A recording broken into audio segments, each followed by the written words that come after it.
While it's great to know how to factor, we need to talk about factoring's most important use, solving equations. To solve an equation by factoring, we need to find factors of the equation and then set them equal to 0. Then we can get x by itself for each factor.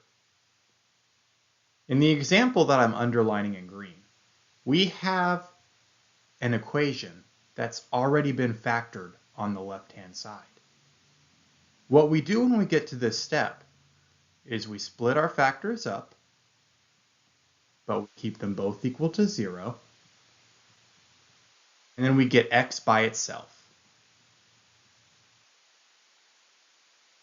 So the opposite of minus 4 is plus 4, the opposite of plus 3 is minus 3. Get is x equals 4 and x equals negative 3 as the solutions to our equation. In this example, we have a trinomial that has not yet been factored. The first thing that we need to do is we need to look at our trinomial, which is on the left-hand side of the equation. And we need to ask ourselves, is there a greatest common factor that we can take out? Is there something that all three terms have in common? And the answer is no. X squared, 10x, and 9 do not have anything in common that you can take out of all three. So what we're going to do next is we're going to look at the form of our trinomial. Quadratic trinomials are ax squared plus bx plus c. What is a? Well, there's an invisible 1 in front of x that we can't see. When a is 1, recall that in an earlier video I said, all we need to do when we have a trinomial where a is 1 is we need to find two numbers that multiply to be c and add to be b. They multiply to be c and add to be b. So let's see what multiplies to be 9. We have 1 and 3, 1 and 9, 1 and 9, and 3 and 3. And either of these factors, when added up, 1 and 9 or 3 and 3, when we add those up, could we get to 10? 1 plus 9 is 10. That's good. What about 3 plus 3? That's 6. So we're going to use 1 and 9. And when a is 1, and only when a is 1, we can go straight to this step. So we have a positive 1 because 1 plus 9 is 10 and 1 times 9 is 9, and they're both positive. And then we have a positive 9. Now what we need to do is we need to go ahead and we need to split them up. So, we can drop our parentheses. So x plus 1, when we split them up, we can drop our parentheses. X plus 1 is 0. X plus 9 is 0. All right. So what's the opposite of plus 1? Minus 1, both sides, and we get x is negative 1. Here we have minus 9, x is negative 9. So the solutions to our equation that we found with factoring are x equals negative 1 and x equals negative 9.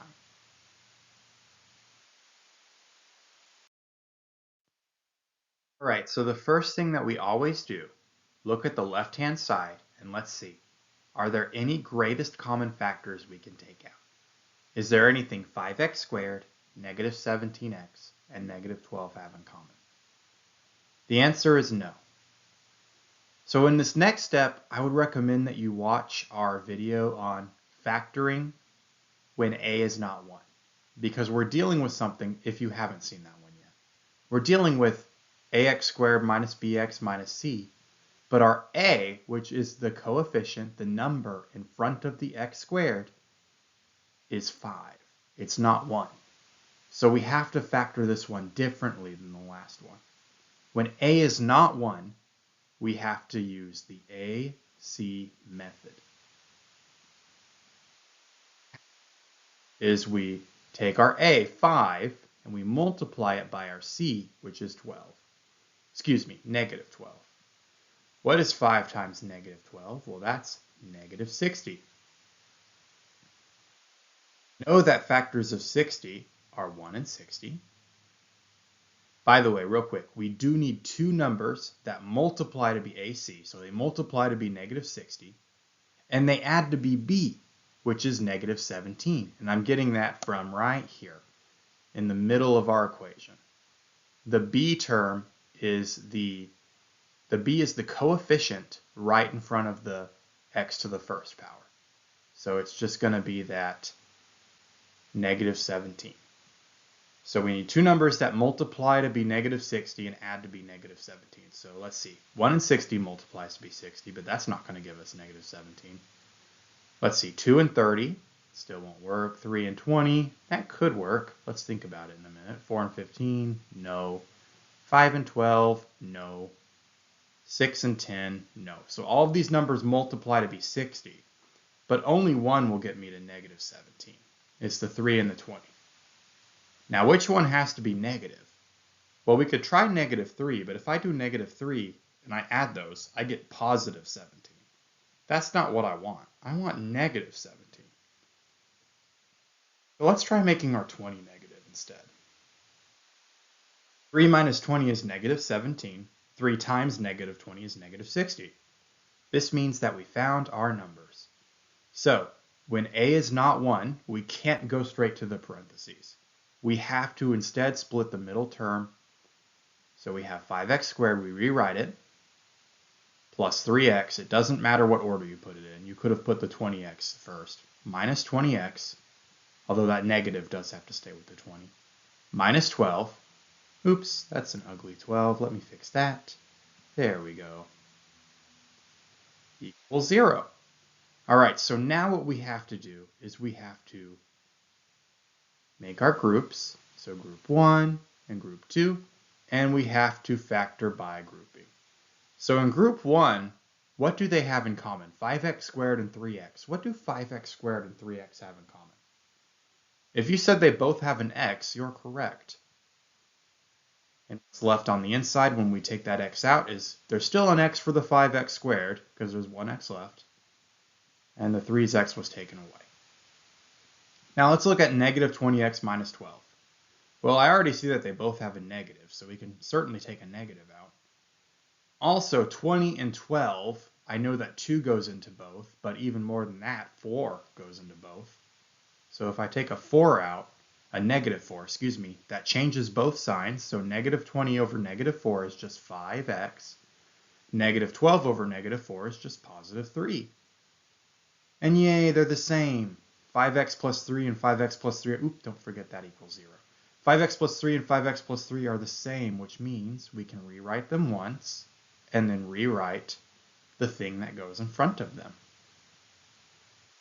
So now what we want to do is we want to look at our factors and split them up. So we have 5x plus 3 equals 0, and we have x minus 4 equals 0.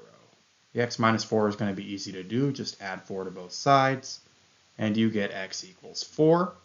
But x doesn't only equal 4, it also equals, let's see, minus 3, we get 5x equals negative 3.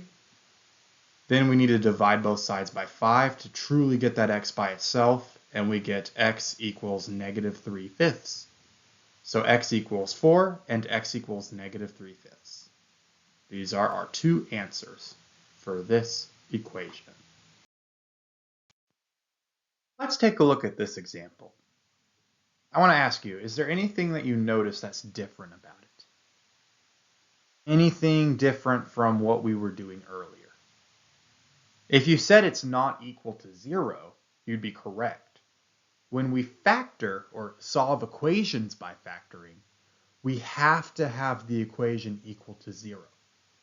So the question becomes, how can we make this equal to 0? Well, we have a positive 144, that's where the 0 is supposed to be. So what we could do is we could take away 144 from both sides. Take away 144 from both sides. That's an ugly 144. Let me fix that. There we go. And what we're left with is 25x squared minus 144 equals 0. All right.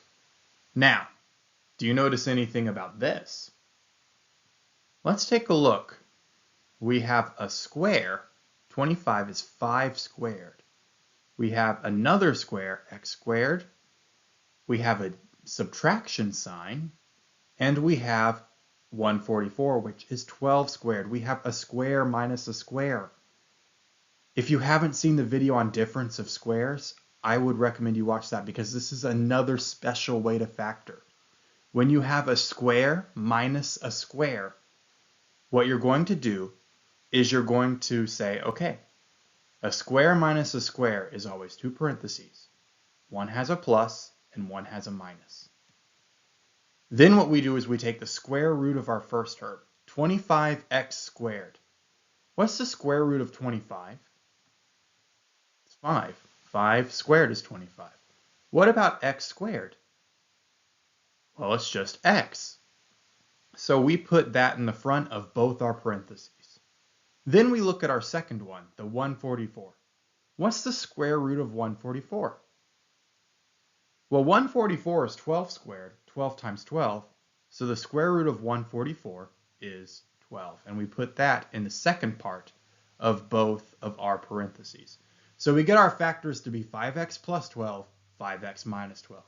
Now, just like in the other videos, we take our factors, we split them up, and we set them equal to 0. We set them equal to 0. Oops, I did plus 12 twice. We do have one that is minus 12. And that equals 0. All right, so what we want to do is we want to go here. I'm going to rewrite that real quick just because I do think it is a bit too far out of the way.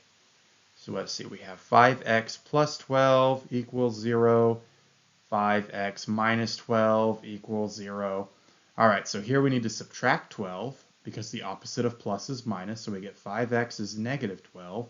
Here we need to do the opposite because the opposite of minus is plus, so we need to add 12. So we get 5x equals negative 12, and 5x equals 12. The opposite of times is divided by, so we need to make sure that we divide, and we get that x is negative 12 over 5, and x is 12 over 5. And that is our final answer. So if you need more practice with difference of squares method, I'd recommend you check out our difference of squares video. All right, one more example, I promise.